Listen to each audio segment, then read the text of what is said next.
একটা বিষয় নিয়ে আপনাদের সাথে আমি আলোচনা করব।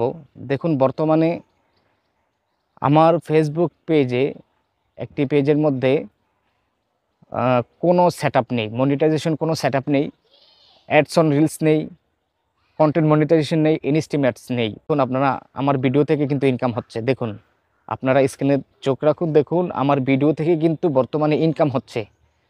তো যারা বিজ্ঞ আছেন, যারা অভিজ্ঞ আছেন, অবশ্যই আপনারা আমাকে জানাবেন। অবশ্যই আমার পেজে কিন্তু কোনো রকমের স্টার ব্যতীত কোনো সেটআপ নেই, কিন্তু আমার ভিডিও থেকে ইনকাম হচ্ছে। এটা কেন হচ্ছে অবশ্যই আপনারা যারা বিজ্ঞ আছেন, অভিজ্ঞ আছেন, যারা ফেসবুক নিয়ে অনেক আলোচনা করেন, যারা বুঝেন, অবশ্যই আমাকে কমেন্টে জানাবেন। অবশ্যই বিস্তারিত বোঝার চেষ্টা করব এটা কেন হচ্ছে। ইনশাল্লাহ আশা করি যারা অভিজ্ঞ ভাই আছেন, অভিজ্ঞ বোনেরা আছেন, অবশ্যই আমাকে আপনারা বুঝিয়ে দিবেন, কমেন্ট করবেন।